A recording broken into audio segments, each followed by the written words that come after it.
Hi, and welcome to the Innovative Mindset Podcast. I'm your host, Isolde Trachtenberg. Thank you so much for being here. It means the world to me that you've chosen to spend a little bit of time with me. Today is Speak From Within Thursday, where I am reading the audiobook every Thursday out of my book, Speak From Within: How to Engage, Inspire, and Motivate Any Audience. And I decided to do this because otherwise I wasn't going to. It's that simple. Sometimes you just have to bite the bullet and get it done. And that's what I'm doing. Today, we are talking about connection and curiosity. This is going to be chapter 11, and I'm super excited to bring this to you because I think curiosity is the thing that makes the world go round. So I'm very, very excited, and I'm thrilled, and I'm honored, and I just want to let you know that this episode is brought to you by Brain FM, which is the app that I use to satisfy my curiosity in many ways. It allows me to, it combines music and neuroscience, and you listen to it while you're trying to do creative things or trying to solve problems or trying to study and learn or trying to meditate. I use it also to sleep. I use it pretty much every single day, and I love it. So it's brought to you by Brain FM, and Brain FM, if you decide to try it, you can get a free trial. Or if you decide to buy it, it's 20% off with my little coupon. All you have to do is go to brain.fm/innovative mindset and put in the innovative mindset, all one word, coupon code, and you get 20% off. And if you do that, because I'm an affiliate, I'll get a little bit of money too. But I don't support anything I don't love. So try it. I think you'll love it. Anyway, so this audiobook that I'm doing right now every Thursday is free for you if you listen to the podcast, but only as long as it takes to, how do I put this, to finish the book every Thursday. So it's another couple of months because we're only on chapter 11 this week, and I'm going to be recording all 20 some odd chapters every Thursday. So once it's done, I'm going to be removing these podcast episodes because it's going to become the audiobook. So you're going to have, the only opportunity you're going to have to listen for free is if you listen to this podcast, which I hope you listen. I hope that you follow it. I hope you enjoy it.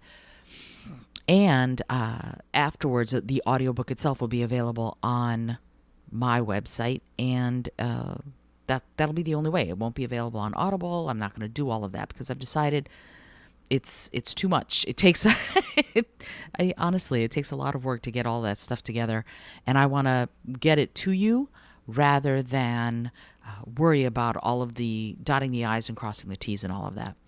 So I'm making it as easy on myself to make it as easy on you to get access to the audiobook that has helped a lot of people become confident, heart-centered, amazing communicators. So here we go. Chapter 11, Connection and Curiosity. We have gotten away from the knowledge, the certainty that we are all connected. I'm not sure when we left it behind. It seems like nowadays it takes special effort to recognize that another person or other people are just like us. Maybe it's that we have a huge population on this planet. Maybe it's that we're afraid that if we're open and vulnerable, that we're leaving ourselves bare to be hurt or worse. But I can't help feeling that in order to find that common ground that lets us meet each other in that fragile and crucial place, we must acknowledge that we're all connected. Smarter people than I have said the same thing. Most of our DNA is shared among the tiniest bacteria. We share 99 and some odd % of our DNA with chimpanzees. We share even more than that with every single human on the planet. When we look into each other's eyes and see ourselves reflected there, I can't help thinking we must accept that we're all the same. And when we do that, we will realize that every one of us has similar needs. Each one of us needs love, shelter, protection, security, adventure, and I believe the opportunity to create and express ourselves. If we're all seeking similar goals, how hard then is it to think about that when we stand before each other and speak our truth? Can we reach that same soft, tender core in the people listening to us? If we can meet there, we can show each other true understanding. And this isn't so much about what you say to them when you communicate. It's more about listening to what they need to say to you.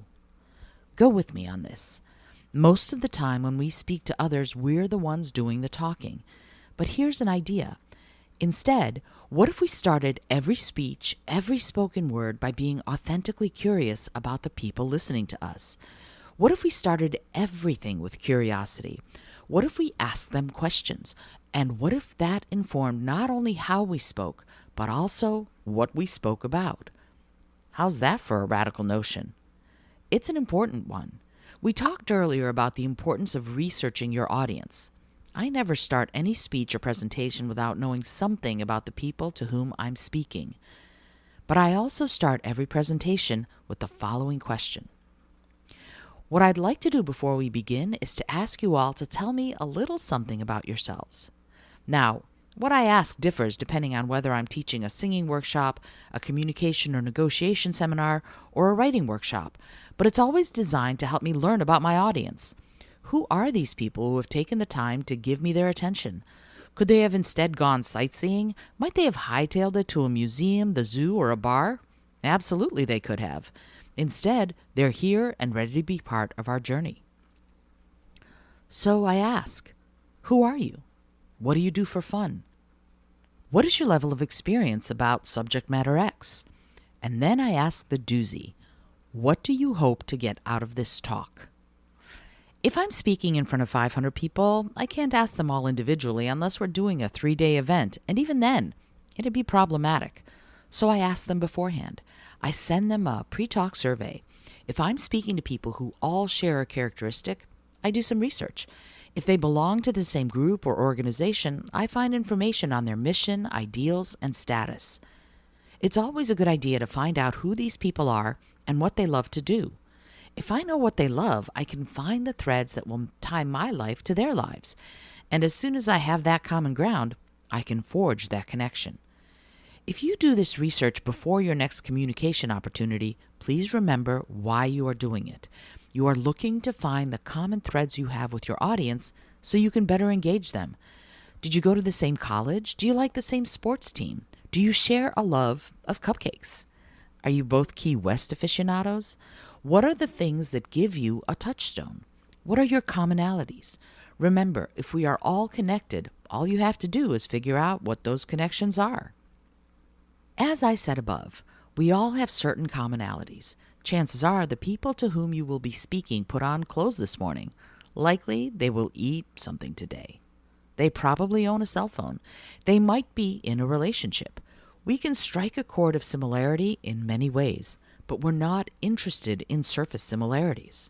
They're a starting point, but we want authentic similarity. And that can be frightening because those similarities come from a connection that goes deeper. It comes from the fact that we all likely want love and joy in our lives. We all probably had childhood dreams. We wanted to be something when we grew up. We all have a certain amount of pain that we carry around. Some of it is from old hurts, regrets, or from broken dreams. Some of it is the thing we never said or did. We all also show tremendous courage every day that we get up and do, work, live, and strive. That commonality, that thread, is gold. And I don't mean just that it's valuable. It's also fragile. We must respect that we all have shared pain. Some of us live in much more pain than others. Some of us maintain a daily facade that hides our true feelings. But if we remove the facade, if we even allude to removing it, it can make for fireworks. So I'm not telling you to go ahead and rip the bandage off of other people's wounds. I am telling you to find within yourself a well of understanding for whatever pain other people around you might be going through. There's not a single one of us who doesn't have some pain, and that's okay. If we all have this as a commonality, then we can all meet each other in that place and guide each other from it to a place that is better, healthier, and more healed. Remember, the worst we have to deal with is the worst we have to deal with. No one has the market cornered on pain or tough times. If we can understand that, we can all emerge victorious. Empathy. Right now, we're talking about having empathy for your audience. Empathy is the acknowledgement of someone else's experience. Notice, I'm not saying that we need to feel or express sorrow in these situations. Notice, I'm not saying that we need to feel or express sorrow in these situations. That is actually more a sympathetic response than an empathetic one. When we have empathy, we are able to see and understand what someone else is going through. And we can also deepen our level of empathy and incorporate it into every single interaction we have with anyone. Remember, this is a shared adventure. We all come into this arena from different doors and with different experiences, but we're all in it together. Each one of us has a different role, but still, we're all in it together. I hope you've enjoyed this last chapter. It can be a doozy, can't it? That notion of like, oh yeah, go ahead and be empathetic. Open yourself to vulnerability. Get curious about other people's vulnerabilities and see if you can connect on that very important point. Wow, it's daunting, I know, but it's worth it. I hope you, as I said, I hope you've enjoyed it. And I hope that you are going through and listening to all the chapters. And if you're doing that, go back to week 1 and start there. I implore you, because all of these chapters build one on top of the other. And the next chapter, Knowing Your Role, chapter 12, will be up next Thursday. So I hope that you come back and listen to that as well. As I said, all of these podcast episodes about this book are going away as soon as I'm done with the book, and the audio book will be available on my website. But if you want to listen to it for now, for free, you can do it there. And if you want to buy the book, you can go to izoldat.com/speak-book and grab a copy there or on Amazon. And by the way, I am not yet, but soon will be putting my Patreon back up into the land of the living, if you will. I'll be bringing it back. I'll be resuscitating it. And if you want to support the work that I'm doing on helping people be great ethical communicators and innovators and really live in that truth, I would be honored if you would do that. But that's coming. It's coming soon. Until next time, this is Isolde Trachtenberg reminding you to always be bold, be creative, and most of all, be kind.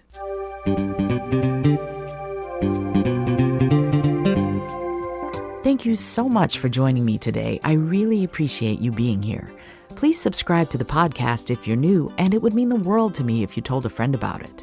Today's episode was produced by Isolde Trachtenberg and is copyright 2021. As always, please remember this is for educational and entertainment purposes only. Past performance does not guarantee future results, although we can always hope. Until next time, remember to be bold, be creative, and most of all, be kind.